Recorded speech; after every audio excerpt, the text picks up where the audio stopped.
show. Thank you so much for being here with us this morning. On October 17th was the International Day for the Eradication of Poverty.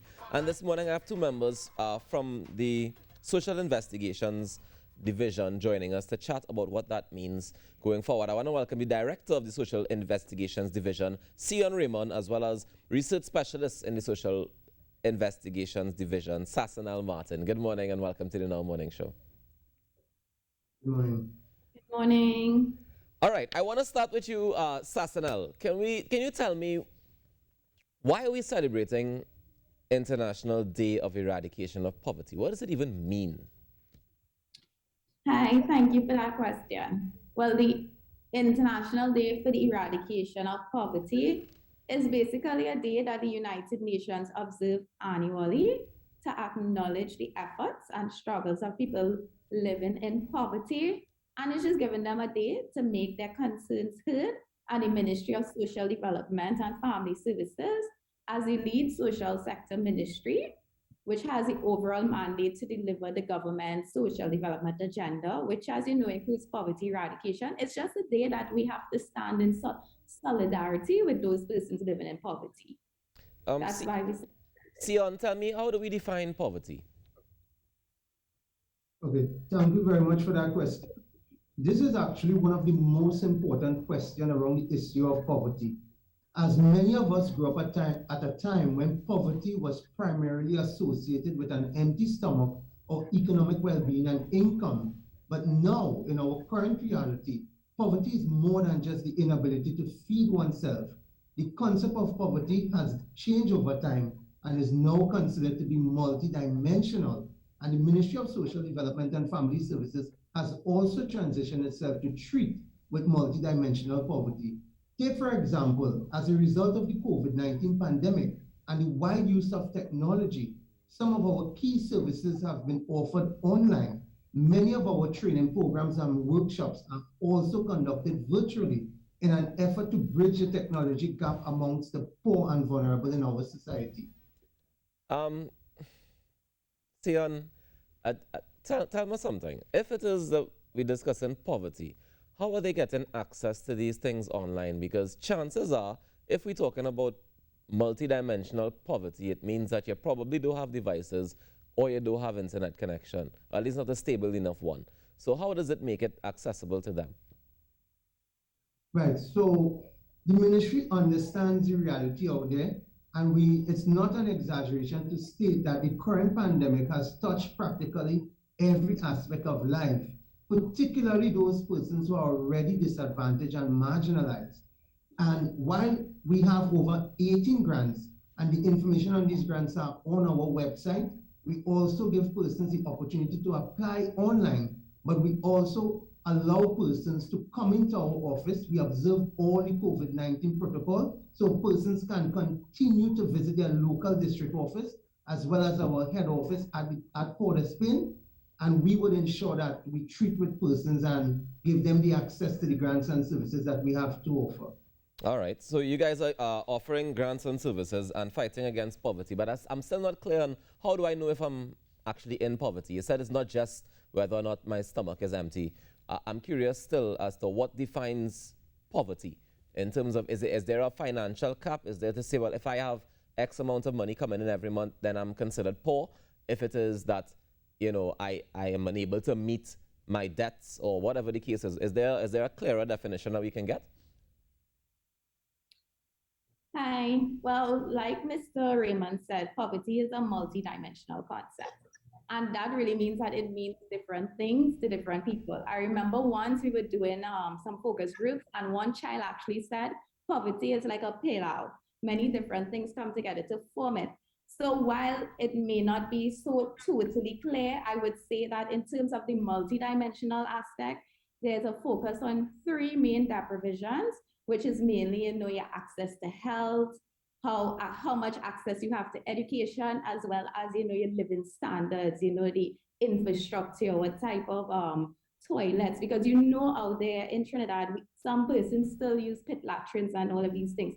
So all of these things come together to form a multi-dimensional poverty index. And the science, if you fall between a certain bracket, And of course, all the provisions coming together, then we can determine that you are multidimensional poor. In terms of the ministry and our services for grants, some of our grants, in order to reach the most poor and vulnerable, we have something known as the standards means test. And that's how we determine who receives our grants and who does not. So I hope that clears up the definition for you. But the ministry is focusing on that multidimensional aspect, which requires a all of government, a all of society approach to tackle, because there are so many different parts to it. Definitely. And you know, we in this pandemic, and a lot of people have been affected negatively by the pandemic. A lot of people who would have been, you know, on just kind of balancing on the edge, and they lost their jobs, and now they're below the breadline, they're suffering. Would they fall into this category immediately, or is there, they would have to go through that standardized testing to figure that part out? Well, the government did, we understand that COVID-19 was a shock. So, you know, we employed a shock response social protection where they, no matter what, they had access to that. Those who were already on the program had access to a 3-month top-up of cash transfers to existing recipients. We also had temporary income relief to senior citizens and persons with disabilities. Also, we had new social safety net measures for the newly vulnerable, and they would have also gotten like a temporary income support grant. And you know, all of these programs are really dedicated to ensuring that any new categories of the poor and persons who were pushed, like you say, further into poverty, that they were covered, and the government is really ensuring that no one is left behind. All right.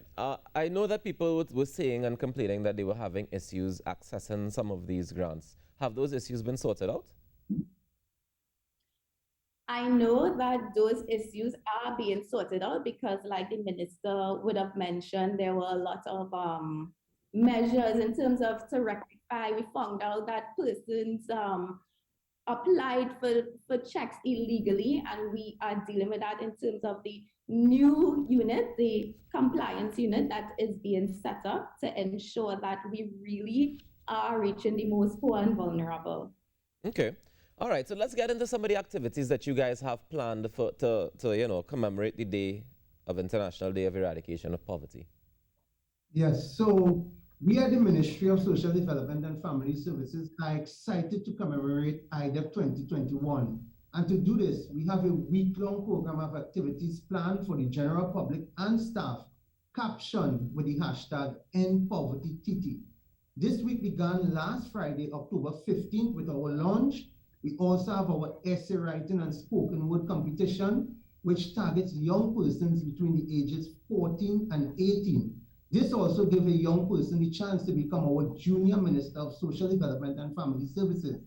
The ministry also is collaborating with the University of the West Indies St. Augustine campus to host a virtual webinar, which takes place this Wednesday, October 20th, and feature various perspectives of poverty ranging from the youth, civil society, and topic experts. These activities are all geared towards promoting awareness of poverty-related issues, encouraging transformative action, and strengthening collaboration in the fight against poverty. And how can people who are interested be a part of this? So persons can go to our ministry's website, www.social.gov.tt. We have the ads right there. I would encourage persons to go right now and register for the webinar, because that is on tomorrow. And you really don't want to miss these dynamic presenters. We are going to be speaking about gender and poverty, the health and poverty nexus, just like you were asking in terms of COVID-19. We are also going to be speaking about ending persistent poverty, climate change, and even the role of NGOs in the fight against poverty. So you will find all that information on our website. Also, you will find the essay and spoken word competition. All the information that you need is also available on our website. It's also available on our ministry's Facebook pages. Everything is there. And of course, like if you don't have access, you can come on down to our ministry's head office, and we can provide you with that information via flyers. All right. So this sounds like the activities you guys have planned are definitely meant to target people who are going to learn how they can help eradicate poverty? Because I don't think, I mean, based on what you're saying to me here this morning, it doesn't sound like you're targeting the people who are, you know, poor or going through poverty. Am I correct in assuming that?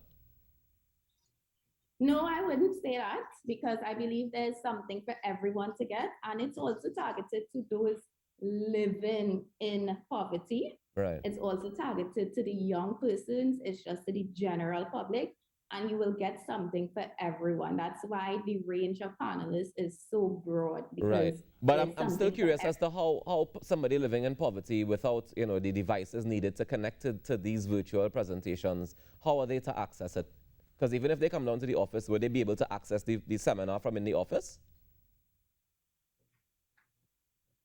What I would say to answer your question, the ministry is working around the clock to improve our efficiency and effectiveness in the systems to ensure that we better serve our clients.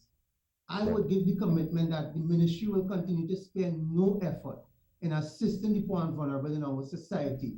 We will also continue to scan the environment and look for innovative ways to fulfill our commitments to our clients. All right.